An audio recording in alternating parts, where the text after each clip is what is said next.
முதல் வாசகம். தொடக்க நூல் அதிகாரம் 17 திருவசனங்கள் 3 முதல் 9 வரை.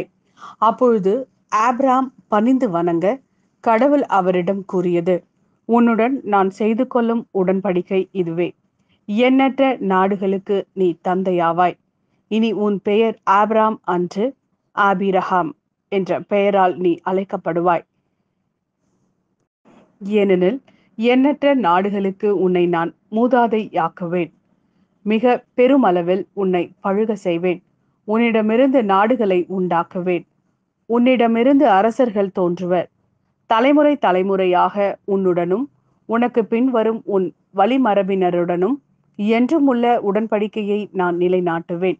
இதனால் உனக்கும் உனக்கு பின்வரும் உன் வழிமரபினருக்கும் நான் கடவுளாக இருப்பேன்.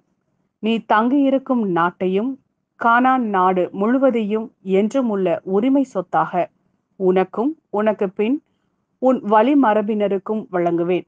நான் அவர்களுக்கு கடவுளாக இருப்பேன் என்றார்.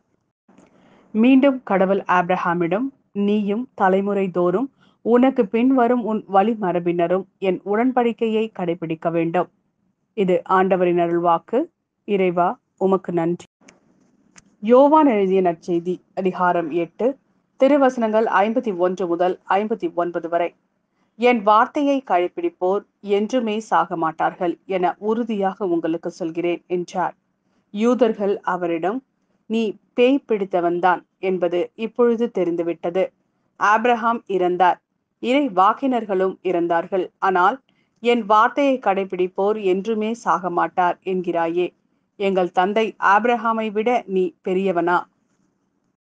ஆபிரகாம் இறந்தார், இறை வாக்கினரும் இறந்தனர். நீ யார் என்று நினைத்து கொண்டிருக்கிறாய் என்றார்கள். இயேசு மறுமொழியாக, நானே என்னை பெருமைப்படுத்தினால் அது எனக்கு பெருமை இல்லை. என்னை பெருமைப்படுத்துபவர் என் தந்தையே. அவரையே நீங்கள் உங்கள் தந்தை என்றும் சொல்கிறீர்கள். ஆனால் அவரை உங்களுக்கு தெரியாது. எனக்கு தெரியும். எனக்கு அவரை தெரியாது என நான் சொன்னால் உங்களைப் போல் நானும் பொய்யனாவேன். அவரை எனக்கு தெரியும். அவருடைய வார்த்தையையும் நான் கடைபிடிக்கிறேன். உங்கள் தந்தை ஆபிரகாம் நான் வரும் காலத்தை காண முடியும் என்பதை முன்னிட்டு பேருவகை கொண்டார். அதை கண்டபோது மகிழ்ச்சியும் கொண்டார் என்றார். யூதர்கள் அவரை நோக்கி, உனக்கு இன்னும் 50 வயது கூட ஆகவில்லை. நீ ஆபிரகாமை கண்டிருக்கிறாயா என்று கேட்டார்கள். இயேசு அவர்களிடம், ஆபிரகாம் பிறப்பதற்கு முன்பே நான் இருக்கிறேன் என உறுதியாக உங்களுக்கு சொல்கிறேன் என்றார். இதை கேட்ட அவர்கள் அவர் மேல் எரிய கற்களை எடுத்தார்கள். ஆனால் இயேசு மறைவாக நழுவி கோவிலிலிருந்து வெளியேறினார்.